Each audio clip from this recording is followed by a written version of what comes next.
How do you get from rough, scratch, cracked parts to smooth and flat?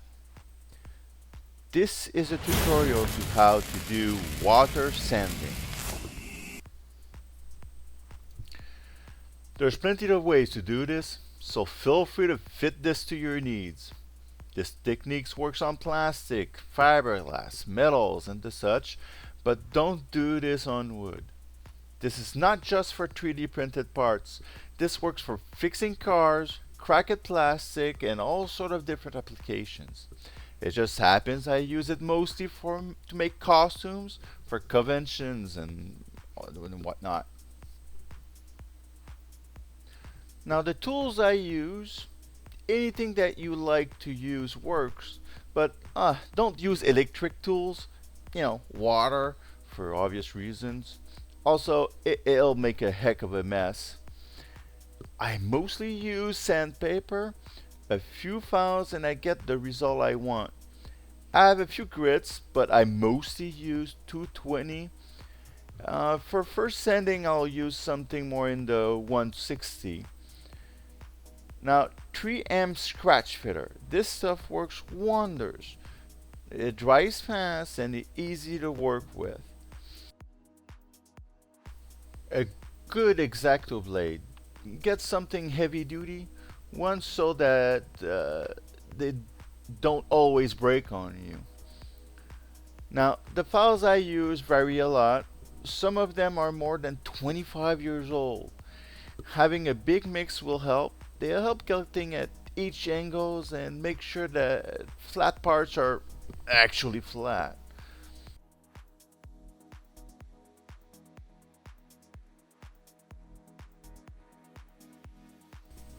Some sculpting tools to apply the paste and such. Now this stuff is great. It's thick filler primer cans and thin sandable filler primer cans. This stuff really helps to remove imperfections. And yet, it sends like a dream. It does not take too long to dry. You'll also need some normal primer that I apply before filler and such. And for the end, some car paint primer.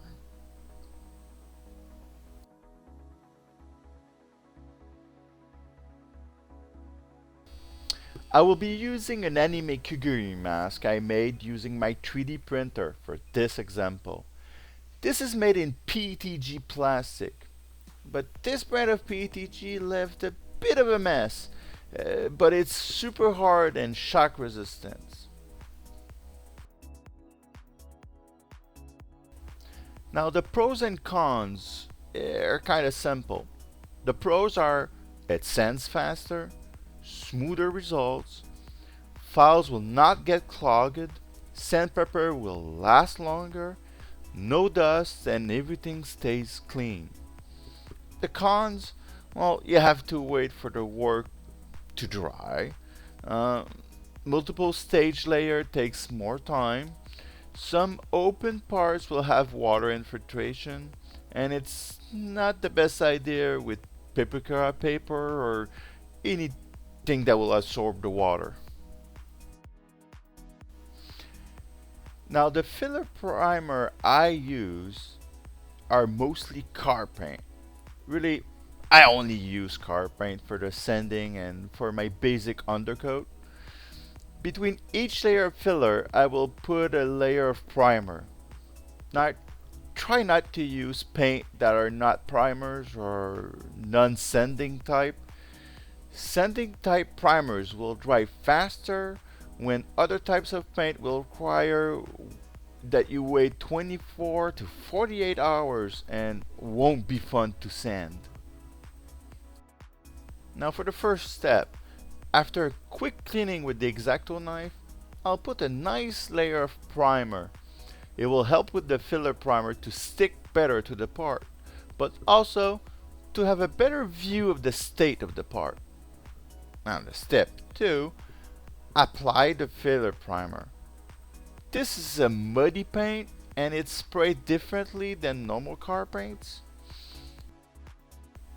Now for step 3, I will use my M3 scratch filler and apply it everywhere I think I will need to fill or level the surface.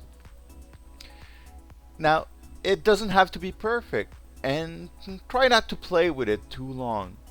It dries fast and it will dissolve the paint under it. If you put it on too thick, it will crack while it dries. Remember that this stuff is perfect for thin scratch. If you need something to be rebuilt, or like a corner or a solid part, use Bondo or epoxy. The scratch fitter will do its work and be solid if you do it by thin layers. And this process is what it's all about. Now step 4 is the fun part, the water sanding. My dishes are done, I clean the sink and make sure that there was nothing greasy in there that could transfer to my part and mix with the next layer of paint. A little cold water is running, or you could use a bucket and dip in it. For big parts, like cars, I will use a spray bottle with water in it. For the first sanding, I'll be using mid-grit sandpaper of about 160 or so, but the future layers will be done with 220 grit. Notice how I just stop sanding when I start seeing the part that appears. The idea is not to sand the part too much, but the filler that we are using on it.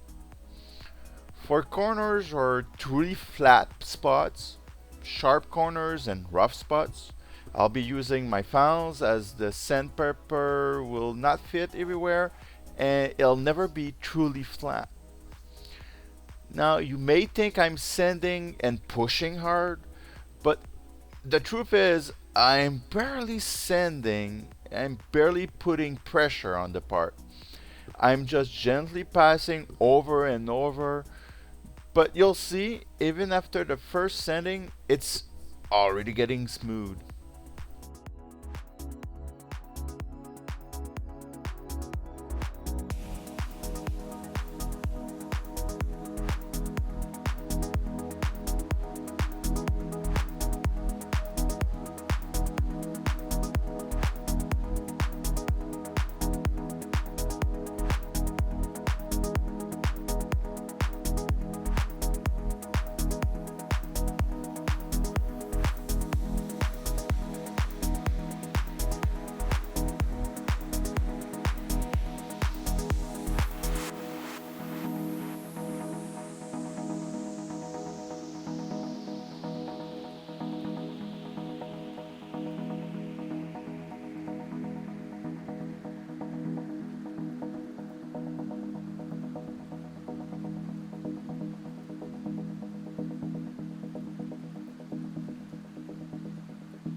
Now I just leave it to dry, and when it's ready, I'll start over.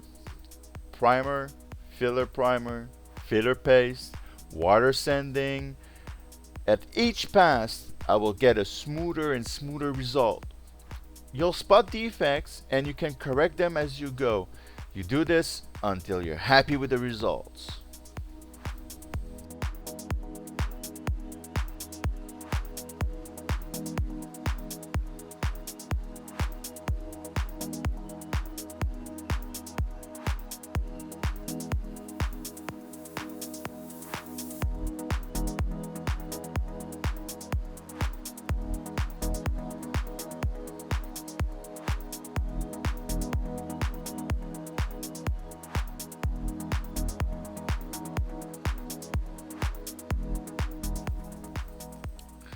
You can see here that now we barely see the under part. It's pretty much all filler and primer. But by the touch, everything is just really smooth.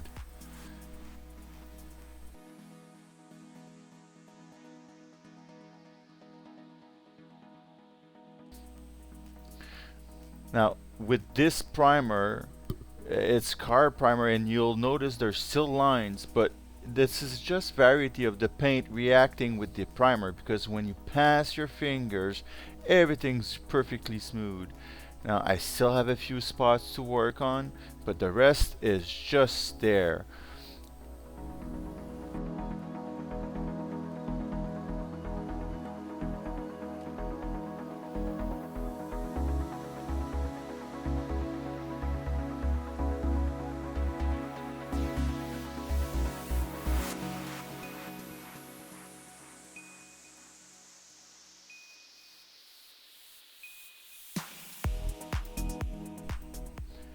So there you have it, smooth and ready.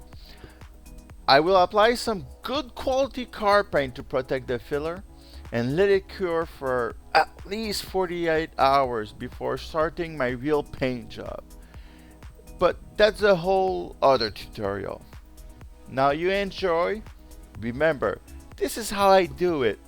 Adjust it to your needs and your ways, and I'm sure you'll get a great result.